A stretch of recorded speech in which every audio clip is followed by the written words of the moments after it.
जैसे इस क्वेश्चन पे देखें, तो इस क्वेश्चन पे हमें क्या बोल रहा है? तो horizontal pipeline carry water in streamline flow, ठीक? At a point along the tube where the cross section area 10 to the power of minus 2 meter square, the water velocity is 2 meter per second and the pressure is 3000 pascal. The pressure of water at the another point where the cross section area 0.5 into 10 the power of minus 2 metre square. देखिए question में तो एक simple सा format given है कि एक horizontal pipeline है जिसमें वाटर या स्ट्रीम लाइन को क्या कर रहा है, फ्लो कर रहा है, ठीक है। एट पॉइंट अलोंग दी जो ट्यूब के अलोंग है उसमें एक पॉइंट का क्रॉस सेक्शन एरिया मेरे पास कितना है, a1 की value 10 the power of minus 2 metre square है एंड वेलोसिटी की वैल्यू ऑफ मेरे पास कितना है यहाँ पर से 2 मीटर पर सेकेंड, ठीक है। एंड द प्रेशर जो है फर्स्ट ऑफ पॉइंट का वो मेरे पास कितना है, 8000 पास्कल, ठीक है। और pressure of the pressure of water at the another point where the cross section area मेरे पास कितना है, एक सेकेंड पॉइंट है जहां पे cross section area 0.5 into 10 the power of minus 2 metre square, ठीक।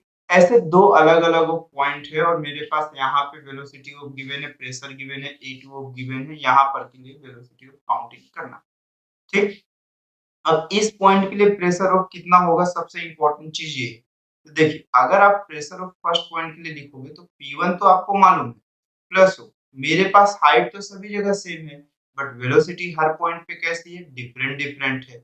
और P2 हो जाएगा और प्लस ऑफ कितना हो जाएगा, half rho into of V2 का square according to Bernoulli's theorem. लेकिन अगर आप देखो रो जी एस तो दोनों के लिए सेम है तो कैंसिल आउट हो जाएगा, लेकिन आपके पास P1 मालूम है, वेलोसिटी भी ऑफ मालूम, ना P2 मालूम है और ना V2 मालूम, ठीक है।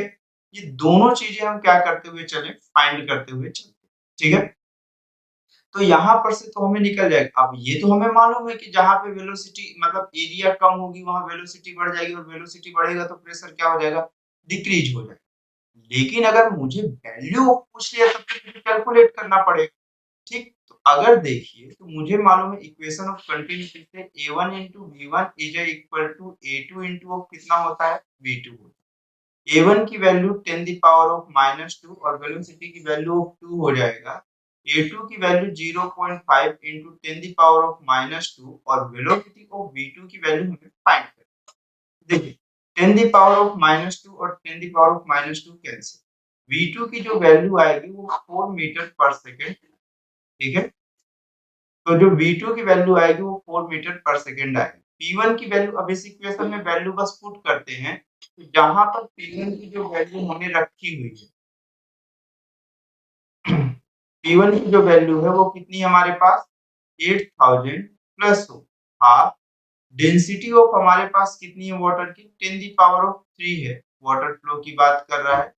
V1 की वैल्यूएशन ऑफ हमारे पास कितना हो जाएगा यहाँ पर से 2 का whole square is equal to P2 की जो वैल्यू है वो हमारे पास फाइंड करनी है, प्लस ऑफ हाफ डेंसिटी की value of 10 the power of 3 और वेलोसिटी की वैल्यू 4 का होल स्क्वायर। अगले स्टेप में 8000 प्लस ऑफ कितना हो गया मेरे पास यहाँ पर से, ये कैंसिल आउट हो जाएगा 1 2 और 1 ऑफ बचेगा। अगर देखा जाए तो यहाँ पर 1 ऑफ बच जाएगा तो मेरे पास कितना हो गया 1 2 3 2000 हो गया, ठीक। Is equal two of P2 plus of कितना हो जाएगा यहाँ पर, ये 4 का होल स्क्वायर मतलब 16 और 2 से डिवाइड होगा तो 8000 हो जाएगा, ठीक।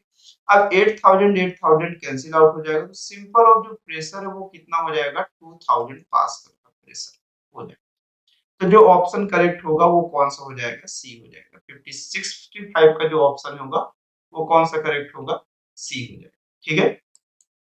फिर नेक्स्ट क्वेश्चन चलते हैं हम लोग।